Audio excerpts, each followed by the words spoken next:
Toronto, Katakuri, 38th place, Swiss, Toronto Regional, Katakuri Decklist. So yeah, you want to talk about your decklist? Yeah, it's a pretty standard list, I'd say. Okay. I'm using only two decks that most people are not running in the categories. Okay. The Sanjis and the slow beams. Okay. The Sanji and also the Law. The Law comes up a lot. Nice.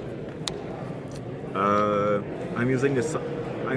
I technically built the deck to be like a bit more aggressive, going for life early. Yeah. Using my leader ability as much as I can, keeping track of everything I see during the game. Yeah. Helps you go for lethal during the last two turns. Helps you map everything he has in hand. Yeah. The game plan is pretty simple. Always go first, unless you have to steal the opponent's curve. Yeah. You always want to go into putting first on your third turn. Ideally, on 5th turn, you want to drop the Peril Sparrow. Yeah. So you get to ramp 1 in cycle 1. He's actually the MVP of the deck mostly. If you don't see Peril Sparrow, the Bunkley is just like alternative. So you still get to ramp on your 5th on turn to 6. So on the next turn you get to 8 to play your Katakuri, which is another big guy. Yeah. And after that, you're trying to go for the lemon. So the game plan: 1, 3, 5, go up 6, 8, 10. Pretty simple. So pretty much mulligan for your curve. You always want a mulligan for the pudding. Yeah. She's the most important card in the deck. For your early game, it has so much pressure, so much knowledge throughout the whole game. Yeah. And after this, technically you go with what you have, but everything's pretty decent. You have many searchers, so you tend to see everything you need. Since my leader uses ability gives me a plus 1k. Yeah. I'm trying a low 2k hand. I'm only on 8 2ks. Okay. The Strusen came up so much today. Okay. He gives insane value when he's on the field with the Katakuri. You can rest anything with 4 costs, trade into the board. You can rest blockers late game when you have to. And at the end of your turn, you stand it back with the Katakuri, so it's always safe. Yeah. Mostly safe.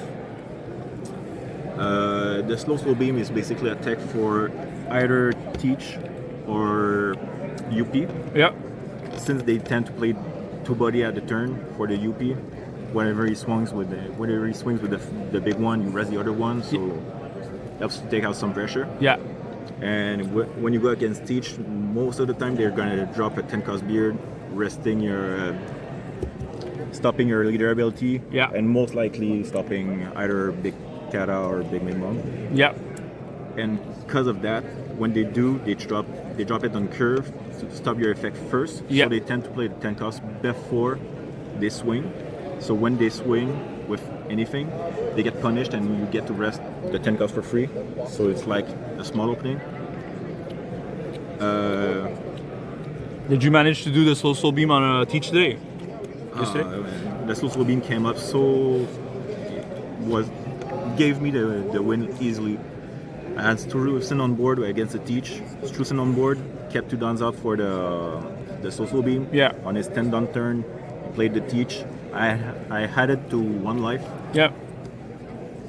He stopped, I believe I had a Sanji on the field. He stopped the Sanji from attacking. Yeah. I had a Peril Sparrow as well, and the Strusen. Yeah.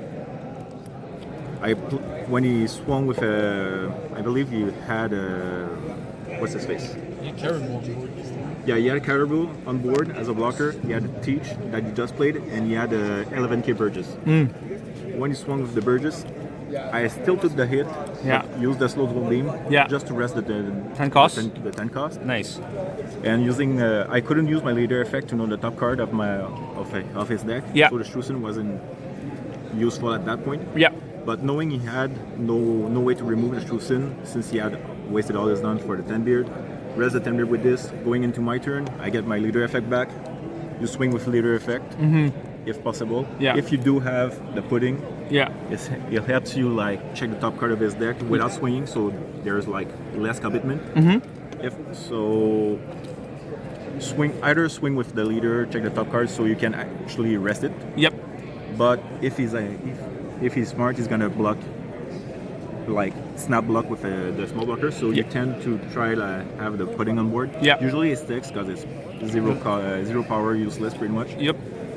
But you get a free check on the stop. So you get I was able to rest this caribou with it and rest the teach with this. So I had like pretty much open life.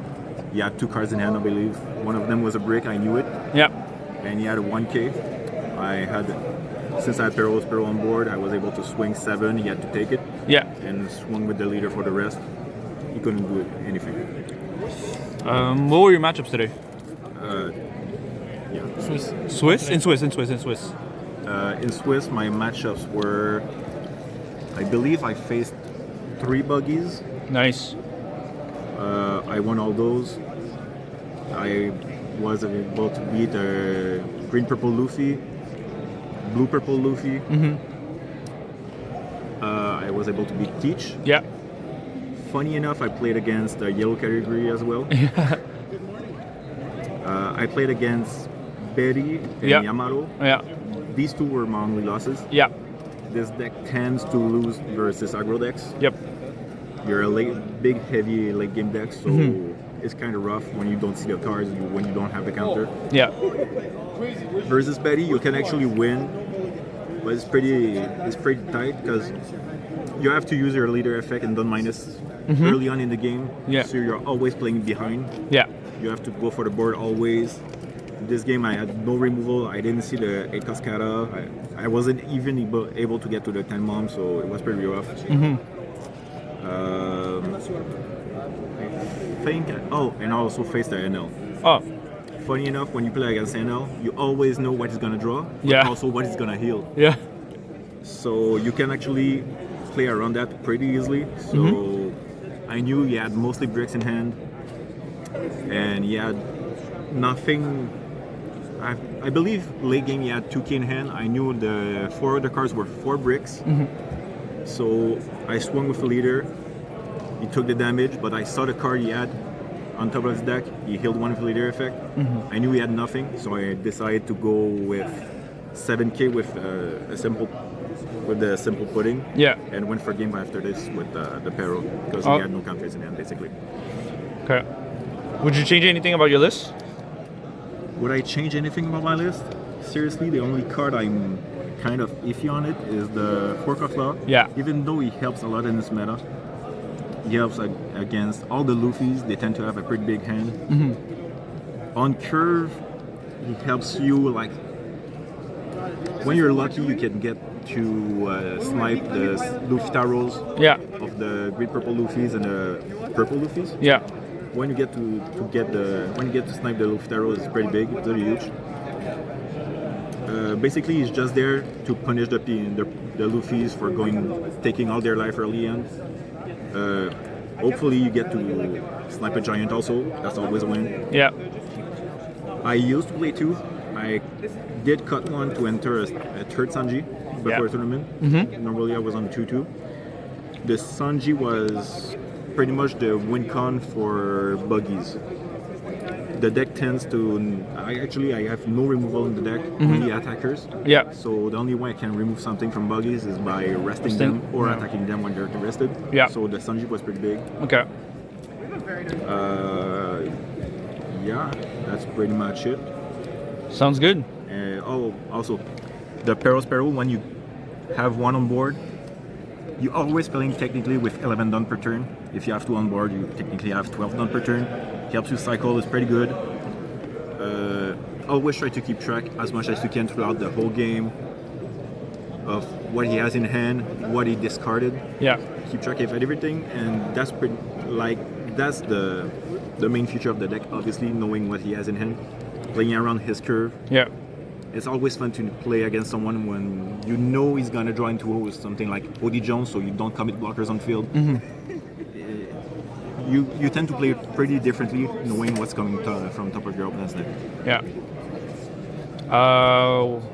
What? Shoutouts. You got any shoutouts? Side events. Shout out to side events. Shout out to side events. Shout out side events. Shout out to side events. Shout outs to top 32, top 16 now. I think they're running top 16. Yeah. Oh, zoom in on there. I don't think I can zoom while I'm in dual sorry, cam. sorry, no. Yeah. Seriously, shout out to my boys at La Boîte Mystère. Nice. Most of us had a pretty good runs. We got a few top 32s yesterday. Yeah. One of them is still ongoing. Yep. Still over there. Somewhere over there. Yeah. Still playing. He's top 16 right now, so Yeah. hopefully he swings for the fence. Yep. And also shout out to my boys at La Coupe Stanley, where I used to play locally. Yep. Yeah. Thanks. Thanks for the deck profile. Merci. Thank you.